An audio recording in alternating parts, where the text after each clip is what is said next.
that was a pretty big day for Rachel's Gourmet Potato Chips and for Eddie Cheever. Into victory lane for Eddie Cheever. Rachel's is from Bloomington, Minnesota. This is what it's all about. Today we're at Elko Speedway.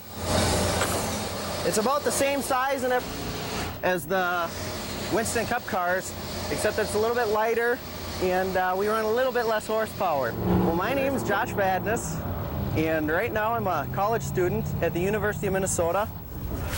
The driver has to pick up the slack. You gotta love what you're doing. Our family goes racing. This will be our 3rd year in the NASCAR late models out here, and we hope to have a great season. We have had a good start so far.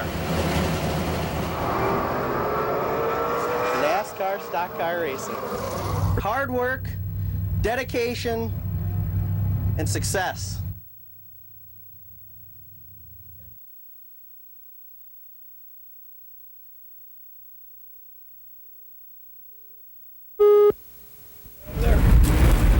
Mother Nature at its worst. You look around, I don't know what they're gonna do, and what can they do, really? Well, it's a mess, just disaster.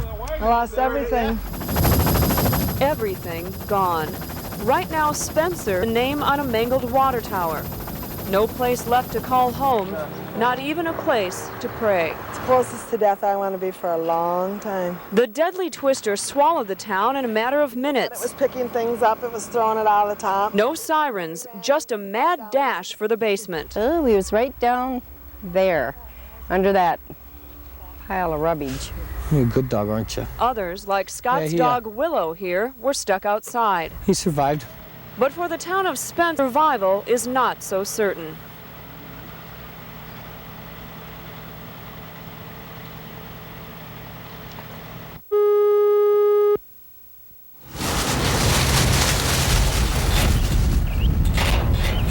Even the silence is loud this morning. I'm really still trying to take it all in. I mean, you look around and, I mean, it's just incredible, the destruction. Even the disaster experts can't believe their eyes.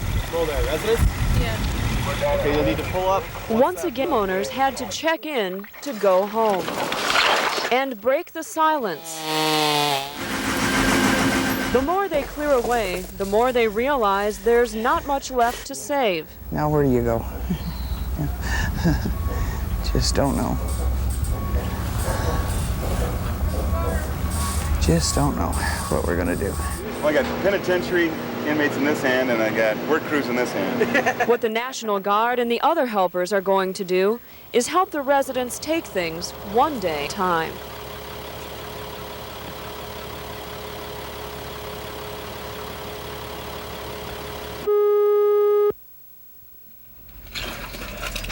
It was a full-service station, convenience store, 24-hour towing. But now, Chuck Roberts is towing wreckage of a different kind.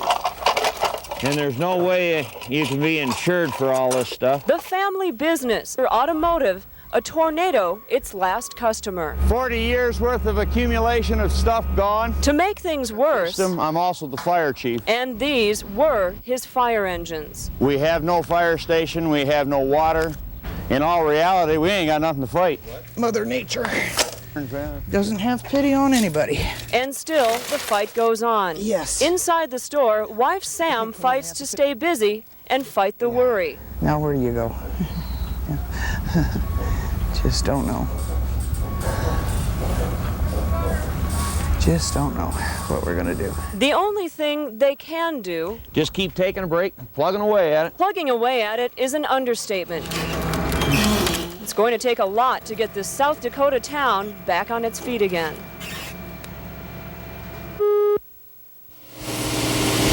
Harvest time comes early when a tornado comes to visit. And then there was just like a whoosh, whoosh, whoosh, and then I looked out the basement window and I saw scenery go. Norm's farm was the first to go. Just watch where you step. His house, the only building left standing.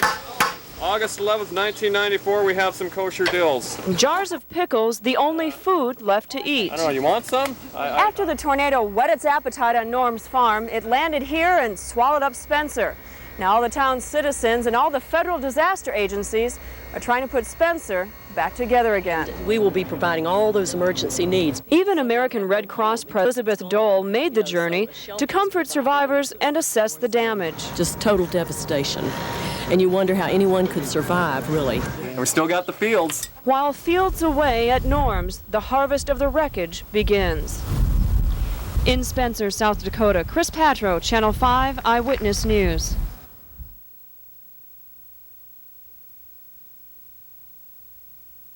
To costing too much money. Now, we've seen this house. I'm going to take you inside this house. This house is still here because the owner is not happy with the price the city wanted to give her for it. But you're going to see this house was left just as they left it 1 year ago. Come on inside. This is the front door. As we look around, you'll see that they've taken this house and they've basically made a statement out of it. They want people to see the devastation that occurred here 1 year ago. They also want people to know that they're not happy with the way the city has handled these homes. This area is supposed to be a park someday, so the city would like to get rid of these homes, but the price to these people isn't fair. Let me show you something they left behind. This is the refrigerator, left exactly like it was 1 year ago. And believe me, you don't have smell-o-vision, but this is rotten stuff in here. You know, it's a grim reminder of what took place here 1 year ago. People have left their homes like this, and many don't want to come back. The woman who lives here, or lived here, did come back, and she told us about it. She said it still hurts very much to come inside this home, and it hurts because she can't move on with her life. Before the water was so high, the snow was incredibly high as well. Coming up, I'm going to tell you how much snow fell and how that translated into the flood of 1997 as our special continues.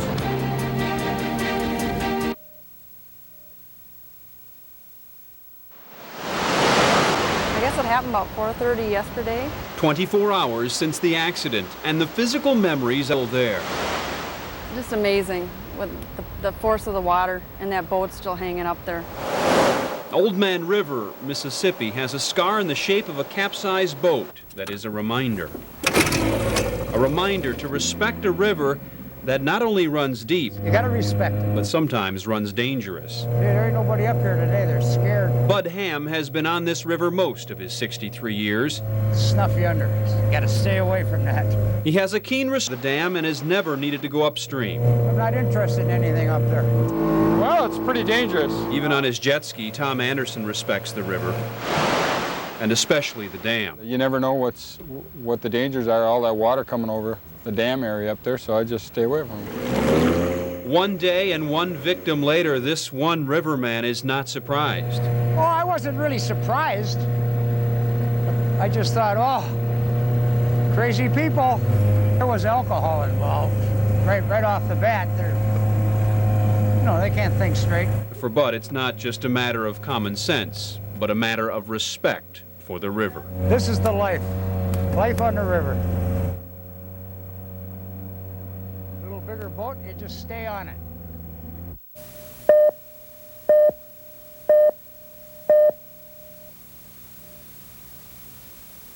Continues here. 8:30 in the morning, we have cars on track.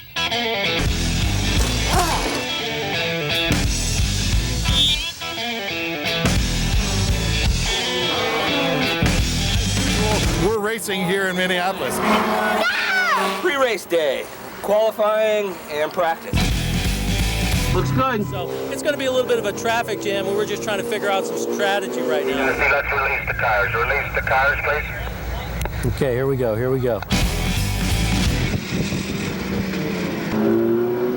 just blew up. It blew up. Because the bottom line is it's not only competition on the track, but it's competition in the pits. Because you're dealing with a mechanical device. They're racing. And the first person that can get around the track wins. They're starting to come back onto the track, aren't they? I like to have all the race cars. Yeah, he wants to be a race car when he grows up. Hi, Colin. Yeah, we met a little bit earlier, man. Yeah. How come I haven't signed your shirt? No, I'll give it a. You got a pen? That's my car. I'm Colin Jadeke, from Crystal, Minnesota. It's a lot cooler. I'm using a Corvette now. Yeah, I have brain cancer. I'm getting tired of kneeling. It's pretty neat that this whole race is all for the cancer kids. You know, it makes you kind of feel special. Grand Prix of Minnesota, race for cancer kids.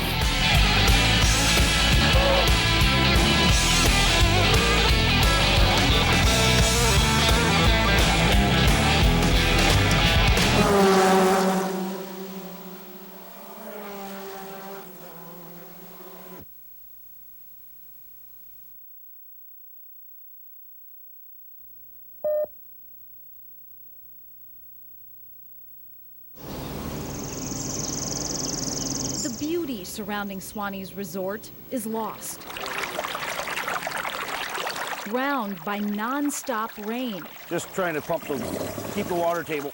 Brad Swanson checks all 6 of his sump pumps every morning. It's not good. He hopes the lake will stay back. What do? You know, you just sit here and wonder what a person should do. This used to be Swanson's beach. It extended several feet past this dock. Now, it's just part of the lake. 2, 3, jump! Some are enjoying the extra water. See you later. Alrighty. But Brad has taken a big hit. It's down 50% at a crucial time. Are you spreading gravel today? Do whatever you need, I guess. Okay, great. He's using every idea possible to help save his business. I should have invested my money into gravel, but this is not exactly what I had in mind. He is determined to get the upper hand. He was able to control the water last year, but this is worse. Well, that's the top of my floor right here. He could just give up. It's gonna be a lot of money. But he's had this place since 1978, and it can be a beautiful place. I'm my father's son, I guess, and we're stubborn old Swedes, so I guess I'm not done fighting until the fight is over. In Cormorant, Minnesota, Vanita Sokar, Channel 5, Eyewitness News.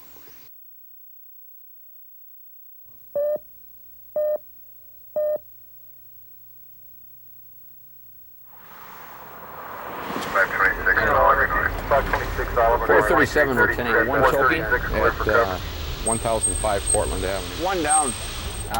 Could be any intoxication, it could be... For Hennepin County paramedics, nights are like a box of chocolates. Never the same thing twice. You never know what you're gonna get. Cardiac arrest, shootings, stabbings, severe head trauma type deals from assaults and things. Complaining of possible heart, chest pain. And now, one more thing to worry about. Proposed staffing cuts to save money. Going from 2 paramedics per ambulance down to 1 paramedic and an emergency medical technician or EMT. The cost savings of staffing with an EMT versus paramedic is about a 33% savings. Looks like probably intoxication here, my guess. But is that savings worth what paramedics fear will be the cost to quality of care? Can you sit up for me? Come on. Level of care is a lot different. An emergency medical technician goes to school for 110 hours, okay? Where a paramedic goes for 1,200 hours. Trained to provide everything from advanced life support to drugs, things an EMT do. 437, 1011. A lot of ambulance services outside Hennepin County already just have 1 paramedic, and they seem to do just fine. So what's so different about Hennepin County? Hennepin County is the busiest EMS system in the state. Hennepin County alone averages probably 50,000 runs a year. You called 911? Runs that Brad Johnson says need 2 paramedics. Wanda? Like this possible heart attack. Wanda! My heart hurts. Let's, got some oxygen with this? Yeah. Partners more than 10. Where does it hurt? Wanda, Brad and Mark work with synchronicity. Okay. Equals because they're both paramedics. All right. I think with the expertise and the training that we have, the 2 of us working together, it serves both the community and the public's interest best that way. In ways they don't think should be changed. We don't feel that there would be a change in quality of care, or we certainly wouldn't be making this recommendation. 26 Oliver North. But for the night shift, it's a recommendation for disaster in the way of 911 care. Code 3 at 2333. In Minneapolis, Chris Patro, Channel 5 Eyewitness News.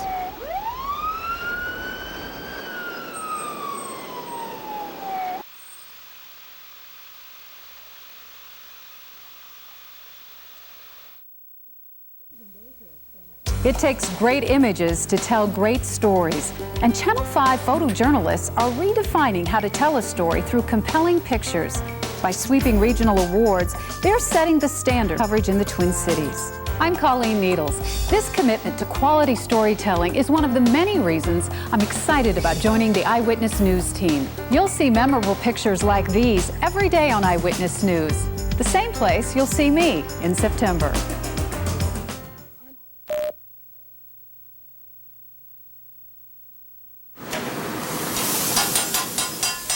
Okay, thank you very much. When you're at the broiler, there's so much happening. Food for thought, devoured in booth number 4. If they say something, oh God, I love the cadence of what they just said, I'll mark that down. You'll find Kent Kruger at the St. Clair Broiler most mornings. Just as you'll find Joe and Jim and Harold and Vern. It melted the spoon. They come for the coffee. He comes for their conversation. 15 years of it, listening, watching, writing from booth number 4. This is Iron Lake, as it existed in freehand form. And now, Iron Lake, a celebrated new novel to show for it. The broiler was a stopover for people on their way to work. Johnny had taken over the cooking. There you are. Kent's fictional Johnny is real-life Jimmy, the broiler's owner. And I've owned it since 1969, but I started my career as a dishwasher here. 1956, and this is a special place for me. This is like home. But it was Molly who caught everyone's eye. She moved quickly and efficiently from table, booth to... Molly is a mixture of Cindy and Karen. How is everything? And the other waitresses at the St. Clair Broiler. It definitely has soul. It has heart and soul. Spiritual needs of people. Heart and soul brought Kent Kruger here in the first place. What I've written at the front is, Jim, not just for the good coffee and great place to write. Before he knew the broiler would bring him the things of books. Thanks a lot, Jim. My pleasure. Thanks very much. How do you like your eggs? A street corner site of human study will place Kruger back through the broiler's doors for years to come, well within grasp of Larry there, in the making. I'm saving him for sometime when I really want to kill off a good character. John Stone, Channel 5 Eyewitness News, St. Paul.